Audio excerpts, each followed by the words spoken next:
Welcome back to our channel. Today we're doing a video about property taxes in Ghana. But before we get into the video, a quick disclaimer. This video is intended to provide helpful information to the public. It is not meant to provide professional tax or legal advice. It is simply an overview of some of the taxes levied on real estate in Ghana. We shall not be held liable for any damages arising in contract, tort, or otherwise from the use of or inability to use this video or any information contained in it, or from any action or decision taken as a result of using the information provided in this video. Now, there seem to be some misconceptions that there are no property taxes in Africa, or Ghana specifically, which is incorrect. There are indeed property taxes in Ghana, which are the annual property rate and the annual grand rent. The property rate in Ghana is paid on immovable property and collected annually on both residential and commercial real estate. The bill is delivered at the beginning of the year by the Metropolitan, Municipal, or District Assembly responsible for the area your property is located in. In the Greater Accra region, the largest assemblies are the Accra Metropolitan Assembly and the Tema Metropolitan Assembly, which are responsible for local governance in the core parts of Accra and in Tema respectively. There are other smaller municipal assemblies including the Ga West, Ga East, the Jukuku Krowor, Adentan, Ashaiman, La Nkwantinang Madina, Ga Central, Ga South, and La Dade Kotopon municipal assemblies, which are shown on the map on the screen. The district assemblies for towns and rural areas in the Greater Accra region are Dangme East, Dangme West, Pone Katamansu, Ningo Prampram, and the Shai Osudoku district assemblies. The property rate is levied by these local authorities on the estimated value of your property, depending on the classification of the area in which the property is located. Now, due to differing demographics and community amenities, the assemblies categorize the areas under their responsibility into first, second, and third class zones and residential, commercial, or industrial zones. So one may ask, how does one determine the property rate? The following factors are considered: location or zone, the size of the property, the extent and type of buildings, the quality and condition of the property, and lastly, the purpose of the property, being residential, commercial, industrial, or mixed use. So here we have an example of a property rate bill issued by the Ga East Municipal Assembly in the Greater Accra region. We can see that the bill has the national seal in the top left-hand corner and the assembly seal in the top right-hand corner. In the upper register of the bill, you have a serial number, a suburb, property number, valuation number, and on the right-hand side, the account head who issued the bill and the bill date being February 2020. I'd like to draw your attention to the fields highlighted by orange marks, the first being the area zone where it says first class residential and residential private. That's the classification for the area this bill was issued for. Then you come down to the rateable value expressed in cedis. The rateable value by law should not be more than 50% of the replacement cost for owner-occupied properties and not less than 75% of the replacement cost in any other case. Next below that is the rate impost expressed in decimals. This is the percentage rate charged on a property's value. Then on the right hand side we have the amount charged, which is the total of tax in cedis that is charged on a given property for the year in which a bill is issued. It is the product of the rateable value multiplied by the rate impost.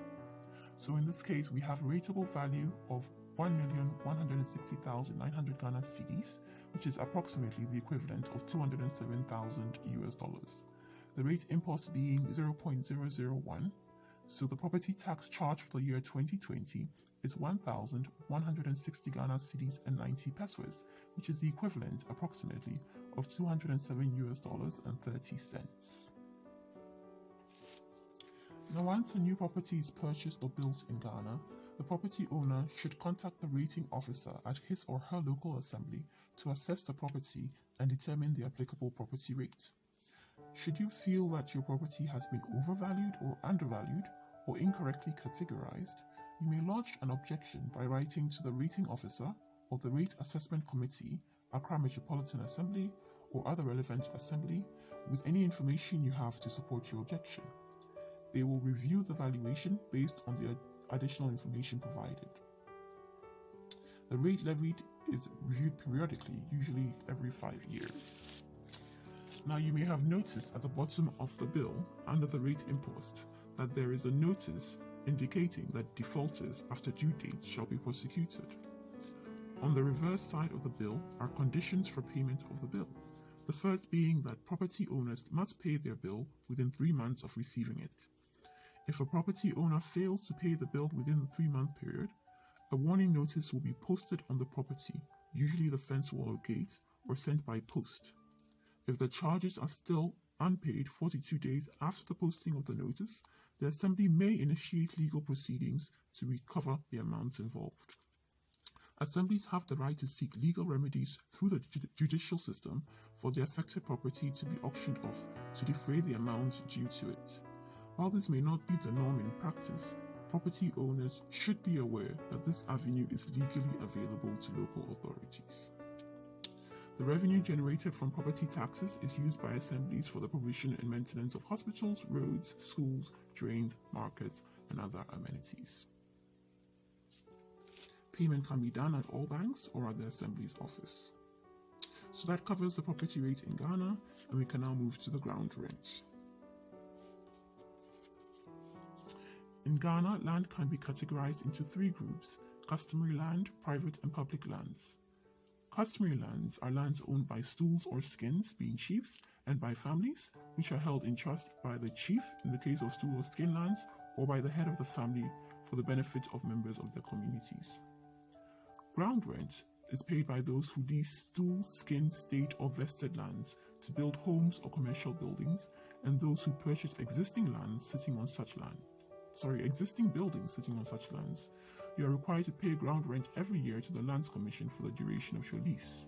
This is then disbursed to the legitimate traditional owners of the land or to the state where applicable.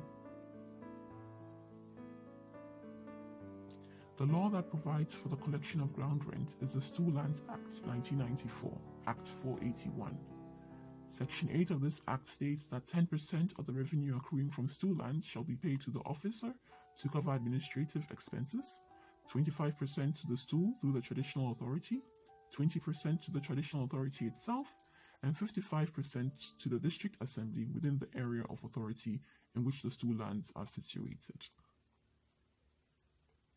This legislation works in tandem with the Administration of Lands Act, the Concessions Act, the State Lands Act, and the 1992 Constitution of Ghana, which also recognizes stool or skin land revenues as a principal source of funding for local economic development. So hopefully this gives you an overview of some of the property taxes one would encounter in Ghana. Thank you for watching. Please like the video if you found this information helpful, and check the video description box for additional resources.